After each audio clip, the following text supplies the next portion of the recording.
naturaleza disfrazada de ti. La política, en su manifestación contemporánea, es un juego sofisticado de ilusiones, una maquinaria meticulosa que manipula las emociones más básicas de las masas, el miedo, la esperanza y la ambición. Los políticos, lejos de ser líderes auténticos, son constructos de un sistema que se alimenta del poder por el poder mismo.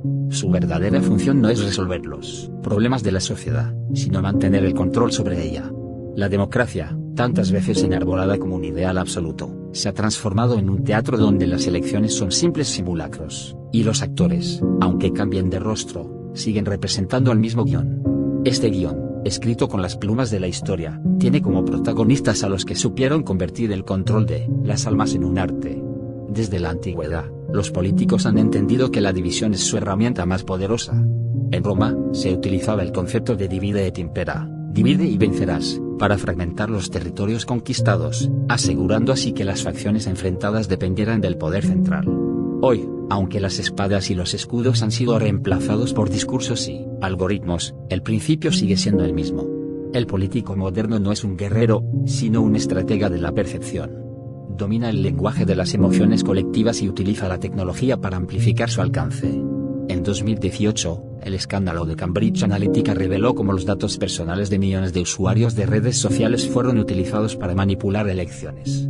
Las plataformas que prometían conexión global se convirtieron en herramientas para polarizar comunidades, crear enemistades ficticias y fabricar consensos artificiales. El político ya no necesita tanques ni ejércitos para conquistar, le basta con sembrar ideas. La naturaleza del político está profundamente ligada a la psicología del poder.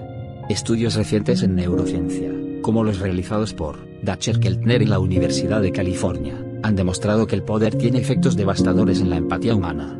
Los líderes, al ascender en la escala jerárquica, tienden a volverse menos sensibles a las emociones de los demás, priorizando sus propios intereses. Este fenómeno, conocido como la paradoja del poder, explica por qué tantos políticos, incluso aquellos que comienzan con intenciones nobles, terminan siendo absorbidos por un sistema que premia la manipulación y castiga la autenticidad.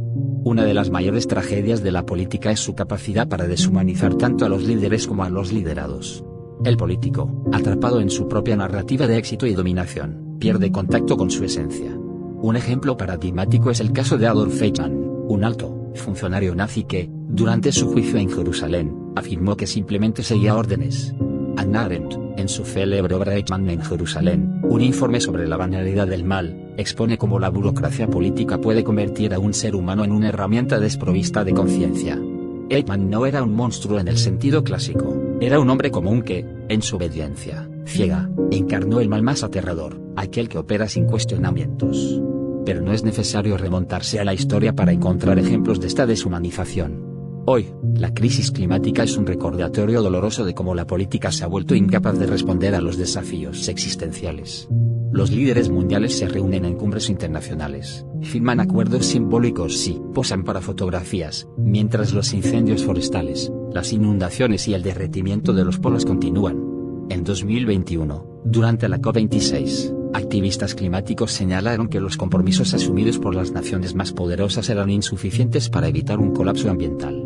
Sin embargo, detrás de cada promesa incumplida hay intereses económicos, presiones corporativas y un sistema político que prioriza el corto plazo sobre la supervivencia a largo plazo.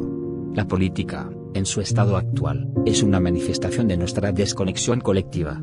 Es un reflejo de cómo hemos externalizado nuestra responsabilidad, delegando nuestro poder interno a instituciones que carecen de alma.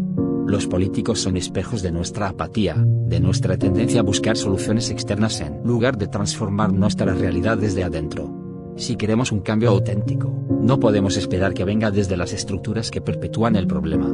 El filósofo Slavoj Zizek argumenta que la política moderna opera bajo una ideología invisible, una narrativa que nos hace creer que el sistema actual es el único posible. Esta ideología es tan poderosa precisamente porque no se presenta como tal, se disfraza de sentido común, de inevitabilidad. Cuando aceptamos que así son las cosas, renunciamos a nuestra capacidad de imaginar alternativas. Y aquí reside el verdadero triunfo del político, no en su capacidad de gobernar, sino en su habilidad para convencernos de que no hay otro camino.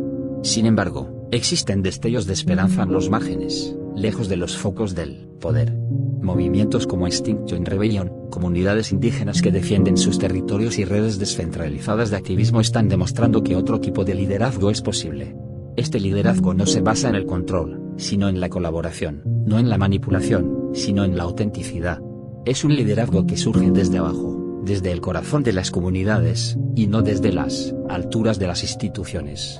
Pero para que estas alternativas florezcan, necesitamos un cambio profundo en nuestra percepción de lo que significa ser humano. Debemos abandonar la idea de que necesitamos ser gobernados y recordar que somos capaces de gobernarnos a nosotros mismos. La verdadera revolución no es política, sino espiritual. Es un retorno al ser, una revalorización de nuestra conexión con la naturaleza, con los demás y con nosotros mismos. Escuela retornando a la fuente. Naturaleza, meditación y conciencia. Desde 1983. Sostiene, esparce, somos amor.